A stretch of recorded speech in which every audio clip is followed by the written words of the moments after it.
Good evening. Today is a great day.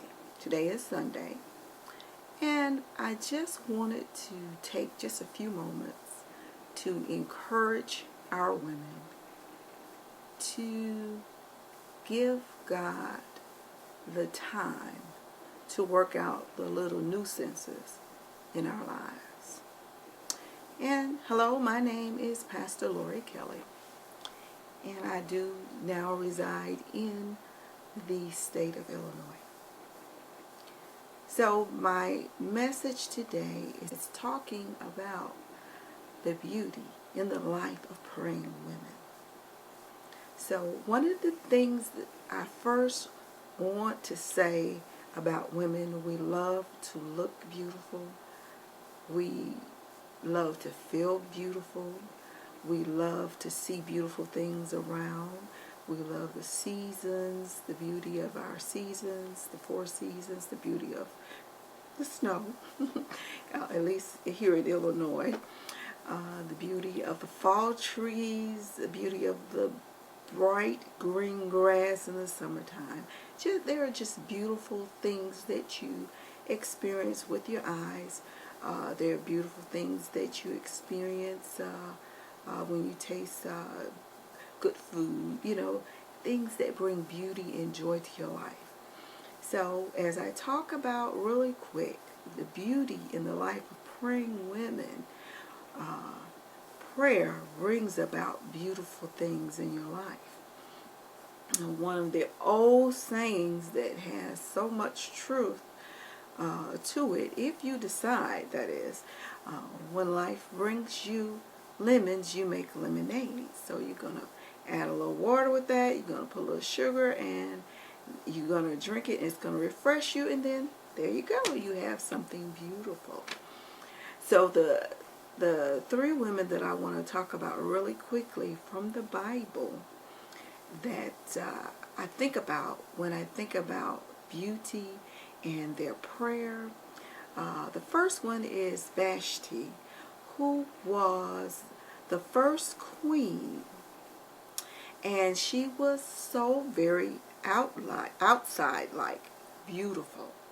She was just gaga beautiful, just according to what the word says. So when the king called for her to come, she didn't, because she let the beauty topple her head.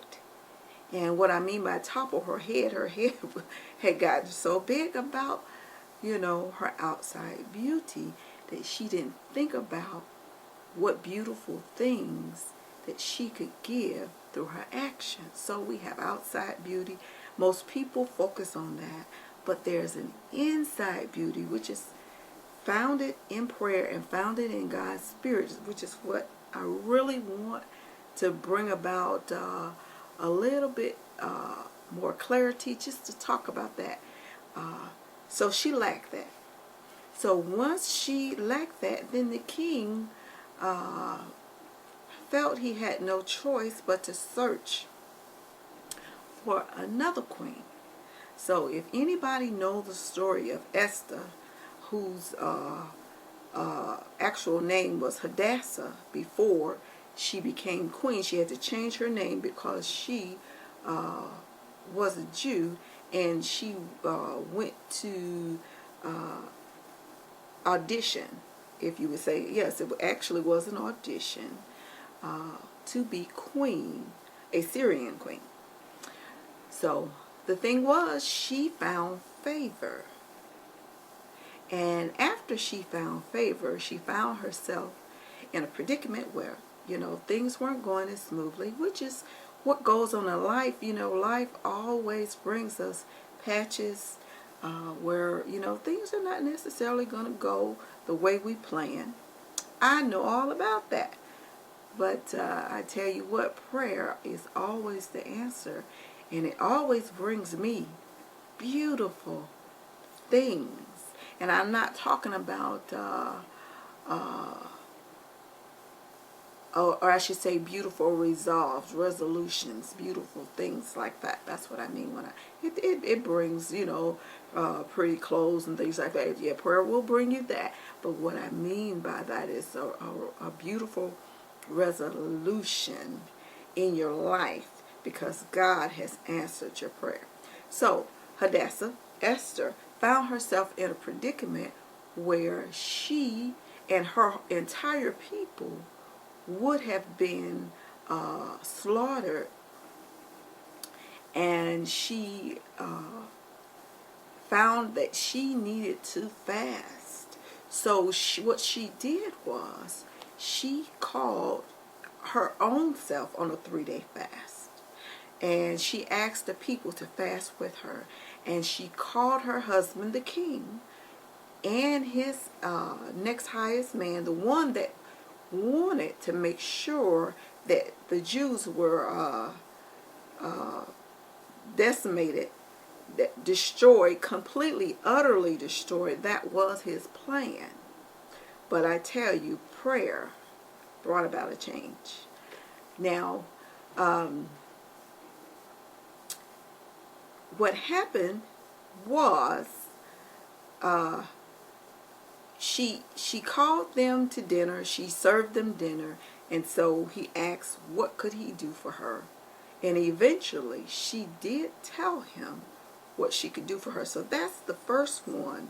And it did bring about a victorious result. So I do want you to go and read the book of Esther. Start with the second chapter. The first chapter is going to talk about Vashti. The second chapter is going to start the story of Esther, Hadassah, and even when she was given her a portion in verse 9. Okay, and it's going to show you the resolve of what prayer can do and what prayer can do for your enemies. And we all, as Christians, only have one enemy, and that is the enemy. So even though people can operate against you, you have to remember that you only have one enemy, and prayer will change your enemies. It will change the outcome. It will change the resolution of whatever it is that you are going through. So now, so that was Esther. We talked about Esther, and we talked about Vashti. And I want to talk about Hannah. Hannah was the mother of the great priest, the one that was faithful before God, the one that ordained David and Saul as king. Saul first and then David. And this was Samuel. Hannah was the mother of Samuel. And I tell you what, prayer brought something beautiful. And it brought the son Samuel, which she gave to the priest for his lifetime. So now the story of Hannah goes like this, where Hannah went when it was time to pay her offerings. And she was down at the altar praying with such great sorrow that the priest Eli thought that she was drunk, because really she was drunk with sorrow.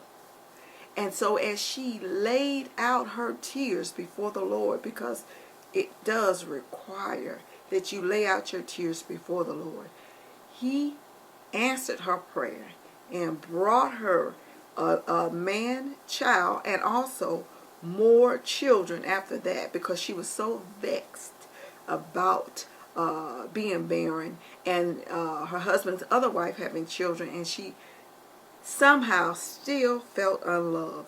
So whatever it is you're going through, women, we all are going to face something. You can make a decision to take whatever obstacle and submerge it under the water of prayer. And as it comes back out, I can tell you God will bring you beauty. He will bring you beauty as a result of your prayer. If you trust and believe him, believe that he will answer. Now, the only other thing that could get in your way is when you don't walk in the fruit of the Spirit. So you want to go and look up and just make sure that you understand what the fruit of the Spirit is. And that's Galatians 5:22. You want to make sure that you are walking in love. You're walking in peace. You want to make sure that you're not backbiting. Because really what happens is those spirits hinder your prayer.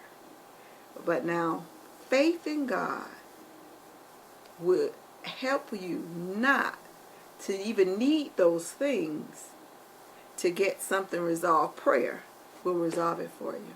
This is Pastor Lori Kelly signing off, talking about the beauty in the life of praying women. And we want that beauty from here to reflect out in our circumstances. Thank you for your time. Have a great day.